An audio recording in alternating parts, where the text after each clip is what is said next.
कहानी की शुरुआत एक वेस्ट वर्जीनिया के फॉरेस्ट से होती है, जहाँ एक कपल माउंटेन क्लाइंबिंग कर रहे होते हैं। उनका नाम रिची और हैली होता है। रिची हैली से पहले पहाड़ चढ़ जाता है और हैली को भी जल्दी ऊपर आने के लिए कहता है, लेकिन अचानक रिची हैली को दिखाई नहीं देता। हैली के बुलाने पर भी उसका कोई जवाब नहीं आता और हैली के फेस पर अचानक से खून की कुछ बूंदें गिरने लगती हैं। हैली घबरा जाती है और जब तक वो कुछ समझ पाती है, कोई उसे ऊपर अपनी तरफ खींचने लगता है। वो जल्दी से अपनी रस्सी काट लेती है। नीचे गिरते ही उसे अपने हस्बैंड रिची की डेड बॉडी दिखाई देती है और वो डर के भागने लगती है, लेकिन कोई अनजान सी चीज उसे पकड़ करके अपने साथ ले जाती है। नेक्स्ट सीन में हम इसी जगह पर एक गाड़ी को गुजरते हुए देखते हैं। उस गाड़ी में क्रिस नाम का आदमी अपने इंटरव्यू के लिए दूसरी शहर में जा रहा होता है, लेकिन कुछ दूर जाने के बाद वो ट्रैफिक जैम में फंस जाता है, जिसकी वजह से वो अपने इंटरव्यू के लिए लेट हो रहा होता है। लेट होने के कारण वो दूसरे रास्ते से जाने का फैसला करता है। वो अपने इंटरव्यूअर को कॉल करके अपने लेट से पहुंचने की खबर देता है, लेकिन पहाड़ी इलाका होने के कारण फोन डिस्कनेक्ट हो जाता है। फिर फोन करने के लिए क्रिस गैस स्टेशन ढूंढने के लिए निकल पड़ता है। रास्ते में उसे काफी लावारिस गाड़ियां दिखाई देती हैं और उनके बीच में से गुजरते गुजरते वो गैस स्टेशन पहुंच जाता है। गैस स्टेशन का मालिक किसी अजीब सी बीमारी का शिकार होता है, लेकिन क्रिस गैस स्टेशन के मालिक पर ज्यादा ध्यान नहीं देता और अपने इंटरव्यूअर को कॉन्टेक्ट करने की कोशिश करता है, लेकिन फोन डेड होता है। क्रिस गैस स्टेशन के मालिक से शहर की तरफ जाने का रास्ता पूछता है, लेकिन गैस स्टेशन का मालिक उसे कोई जवाब नहीं देता। तभी क्रिस की नजर वहां लगे एक मैप पे पड़ती है, जहां उसे शहर की तरफ जाने वाले एक कच्चे रास्ते के बारे में पता चलता है, जो कि घने जंगलों से होते हुए गुजरता है। क्रिस उस रास्ते की तरफ अपनी गाड़ी लेकर निकल पड़ता है। रास्ते से गुजरते वक्त उसे एक मरे हुए हिरन की लाश दिखाई देती है, जो उसे थोड़ा डिस्ट्रैक्ट करती है और उसकी गाड़ी एक सामने वाली गाड़ी से टकरा जाती है, जिसकी वजह से उसकी गाड़ी का एक्सीडेंट हो जाता है और उसकी गाड़ी को काफी नुकसान पहुंचता है, लेकिन क्रिस इस हादसे में बच जाता है। जिस गाड़ी के साथ क्रिस के गाड़ी की टक्कर होती है, उस गाड़ी के ओनर और उसके कुछ फ्रेंड्स वहां शोर सुनकर आ जाते हैं और उससे क्रिस का हाल पूछते हैं, और क्रिस भी उनसे नुकसान की भरपाई करने का वादा करता है, उन सबसे माफी मांगता है। क्रिस उन लोगों से बीच सड़क पर गाड़ी खड़ी करने की वजह पूछता है, तो वो लोग बताते हैं कि वो भी इसी रास्ते से गुजर रहे थे, लेकिन उनकी गाड़ी रास्ते में लगी हुई नुकीली तार की वजह से पंचर हो गई।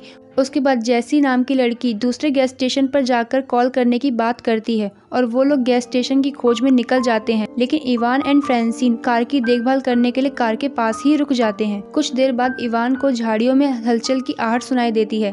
इवान झाड़ियों की तरफ बढ़ता है, लेकिन कुछ समय बाद वो गायब हो जाता है, जिसे देख फ्रांसिन इवान को काफी ढूंढती है और उसे रास्ते में इवान का कटा हुआ कान दिखाई देता है, और जब तक वो कुछ समझ पाती है, एक आदमखोर फ्रांसिन को भी उसी नुकीली तार से मार डालता है। दूसरी तरफ गैस स्टेशन ढूंढते ढूंढते क्रिस और उसके साथी को एक घर दिखाई देता है और उस घर के सामने काफी गाड़ियां भी खड़ी होती हैं, लेकिन वो इन सब चीजों को नजरअंदाज करते हैं। लेकिन घर में कोई भी नहीं होता और घर की हालत भी काफी बुरी होती है, मानो बरसों से सफाई ही ना हुई हो। दूसरी तरफ उन्हें काफी सारी गाड़ी की चाबियां मिलती हैं और उन्हें उस घर में वही नुकीली तारें मिलती हैं जिसने उनकी गाड़ी को पंचर किया होता है।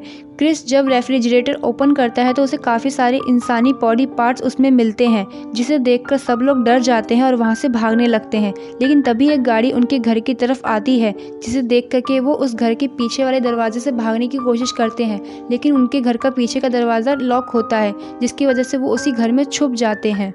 तभी कातिल घर में घुसता है और फ्रांसिन की बॉडी को जमीन पर फेंक देता है, जिसे देख जैसी और क्रिस घबरा जाते हैं। और फिर पहली बार हमें इन 3 आदमखोरों को दिखाया जाता है, जो वहां से गुजरते हर आदमी को अपना शिकार बनाया करते थे।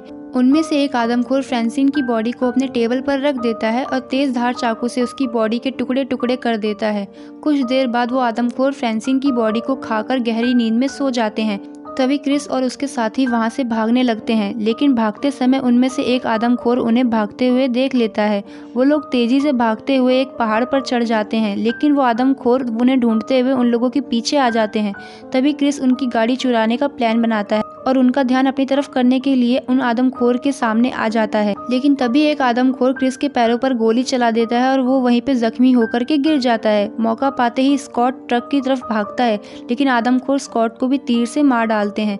तभी जैसी और उसके साथी ट्रक लेके भाग जाते हैं, लेकिन कुछ दूर जाते ही उनकी ट्रक एक कीचड़ भरे गड्ढे में फंस जाती है और उन्हें वो ट्रक वहीं छोड़ना पड़ता है। उसके बाद वो तीनों सड़क की खोज में निकल पड़ते हैं। सड़क खोजते खोजते शाम हो जाती है और एक वॉच टावर में जाकर छिप जाते हैं। दूसरी तरफ वो 3 आदमखोर उन तीनों को ढूंढ रहे होते हैं। उस वॉच टावर में जैसी को फर्स्ट एड बॉक्स मिलता है, जिसकी हेल्प से वो क्रिस की मरहम पट्टी करती है। दूसरी तरफ कार्ली को एक पुराना रेडियो मिलता है। कार्ली उस रेडियो से हेल्प मांगने का ट्राई करती है, लेकिन उसे कोई रिस्पॉन्स नहीं मिलता। तभी क्रिस को टावर के नीचे उन आदमखोर के आने की आवाज आती है, जिसे देख क्रिस और उसके साथी शांत हो जाते हैं और वो आदमखोर टावर पर चढ़ने लगते हैं। लेकिन क्रिस टावर के एंट्रेंस गेट को हैवी फर्नीचर से लॉक कर देता है, जिससे वो आदमखोर उस टावर में घुस ना पाए। जैसी लगातार उस रेडियो पर अपनी लोकेशन बताती है, लेकिन वो आदमखोर रेडियो की तार को तोड़ देते हैं और उस टावर में आग लगा देते हैं और मजबूरन क्रिस और उसके साथी को टावर से कूदना पड़ता है। कूदते समय आदमखोर उन्हें देख लेते हैं और उन्हें पकड़ने के लिए वो पेड़ पर चढ़ने लगते हैं। क्रिस और उसके साथी अपनी जान बचाने के लिए एक पेड़ से दूसरे पेड़ की तरफ जाने लगते हैं, जिस दौरान कार्ली को एक आदमखोर देख लेता है और मौका पाते ही वो कार्ली के फेस पर कुल्हाड़ी चला देता है, जिससे कार्ली के 2 टुकड़े हो जाते हैं। क्रिस और जैसी छुप जाते हैं और सुबह होने का वेट करते हैं। सुबह होते ही क्रिस को सड़क पर एक गाड़ी की आवाज़ सुनाई देती है और वो गाड़ी पुलिस की होती है, जिन्हें जैसी ने अपना लोकेशन बताया था और हेल्प मांगा था। क्रिस उस पुलिस वाले के पास जाता है। पुलिस ऑफिसर जैसे ही गाड़ी से बाहर निकलता है, एक आदमखोर उसकी आंखों पर तीर चला देता है और वो ऑफिसर मर जाता है। आदमखोर क्रिस को मारने के लिए आगे बढ़ता है, लेकिन क्रिस गाड़ी के नीचे छुप जाता है। दूसरी तरफ एक आदमखोर जैसी को अपने घर में बांध देता है। जैसे ही वो जैसी को मारने वाला होता है, उसे घर के बाहर गाड़ी की आवाज आती है और वो बाहर देखने के लिए आगे बढ़ता है। तभी क्रिस गाड़ी लेके घर के अंदर घुस जाता है और उस हैवान को कुचल डालता है। जब क्रिस जैसी के हाथ की रस्सी खोल रहा होता है, तभी एक आदमखोर क्रिस पर फिर से हमला कर देता है, लेकिन मौका पाते ही जैसी एक तीर से उस आदमखोर को मार डालती है और वो दोनों उस घर से बाहर निकल जाते हैं। क्रिस गाड़ी की मदद से उस घर में ब्लास्ट कर देता है, जिसकी वजह से उस घर के अंदर बड़ा धमाका होता है और क्रिस वापस उसी गैस स्टेशन पर आता है। गैस स्टेशन का ओनर गाड़ी को देखकर खुद को गैस स्टेशन के अंदर लॉक कर लेता है। क्रिस गाड़ी से उतरकर वहां लगे मैप को हटा देता है और क्रिस और जैसी वहां से निकल जाते हैं और इसी के साथ ये मूवी एंड हो जाती है।